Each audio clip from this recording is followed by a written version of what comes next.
It does feel a bit like the wheels are coming off. I don't know what that means really, but oh, hello.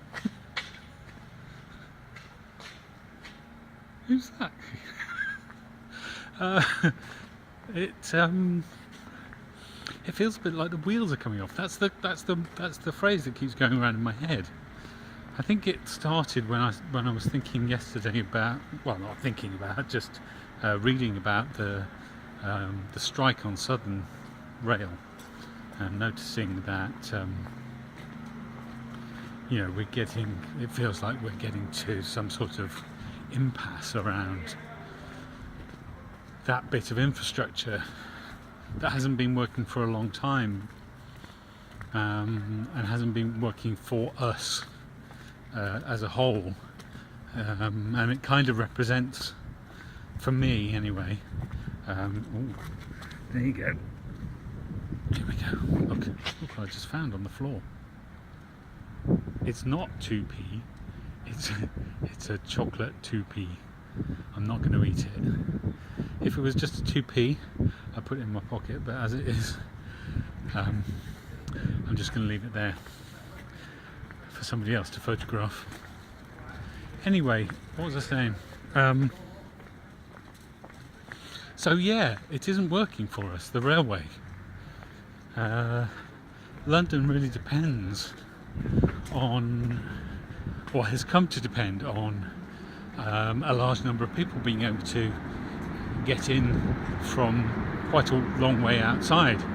You know, bits of London like this are so expensive that people can't live here, so they move out further out, but the infrastructure isn't, you know, which we came to depend on. I mean, I spent 20 years nearly,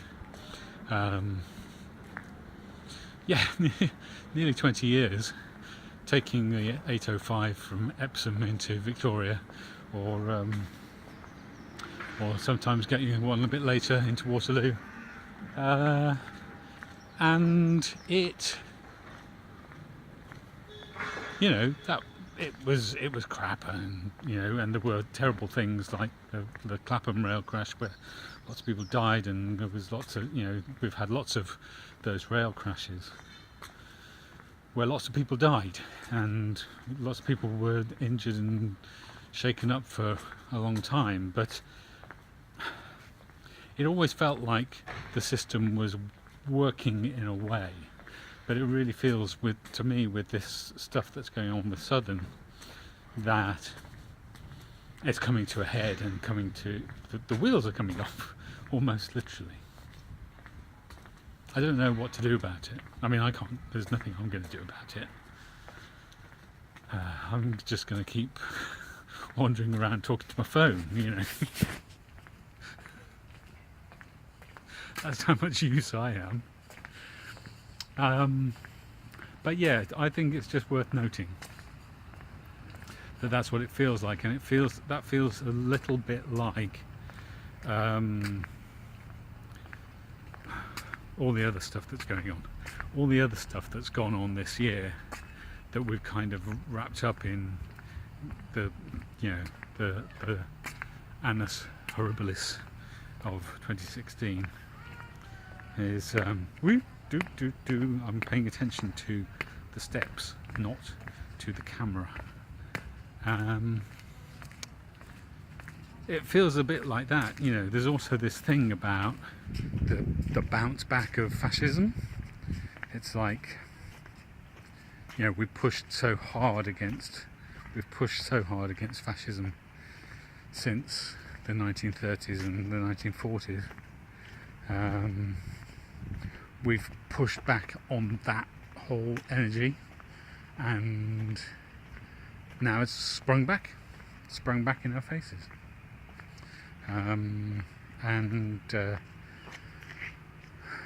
You know, that there's that, and then there's also the thing that we're seeing with, you know, it has felt very much like a big bit of our culture is dying, literally, because so many people who formed popular culture during the 1950s, 60s and 70s have have reached the end of their natural lifespan, and so that's dying as well, you know. And I think what we've got is those three things that are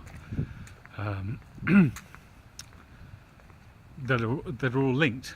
They don't necessarily look linked at the beginning when you first think about them, but I think they are. And I'm just going to walk this way again because it's too windy.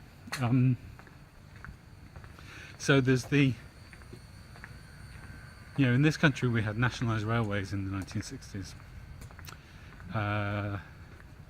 and British Rail ran everything, and since the 1980s that system has been slowly dismantled and turned into something else that doesn't work in a different way, but effectively for the passenger doesn't work just the way that nationalised railways didn't work.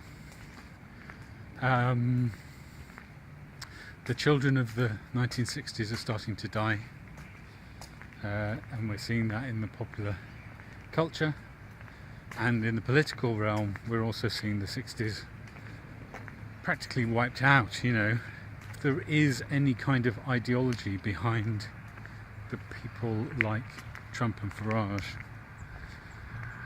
it is that the 1960s was where we went wrong, and making America great again, taking our country back, all of that has echoes in the idea that the 1950s was the time to be, or at least the 1950s was the end of a period that was great and we should go back to. So yeah, I was born in the middle of the 1960s. I'm not planning on going anywhere just yet, but I think that's why it is so. I think it's why it's so. It churns us up so much, because these are the things that people like me. I'll be 52 next week. People like me have got used to, certainly in this country. We were born into a national health service. We lived with nationalised industries. We owned everything. Those things were taken away, and now they're not just being taken away, they're falling apart.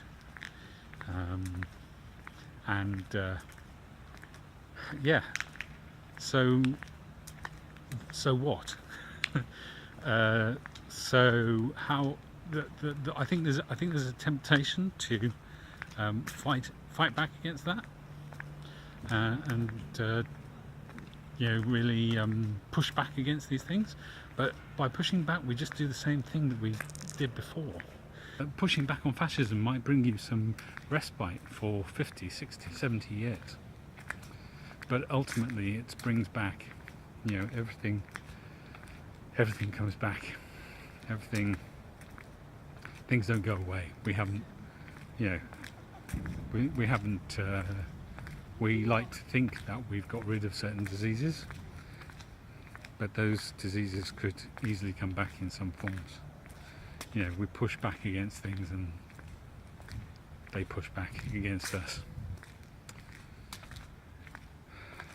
I don't know what to do, so I just keep walking, talking to my camera, looking like a crazy person, walking by the river, enjoying what I've got rather than worrying about what I haven't got. And I encourage you to do the same.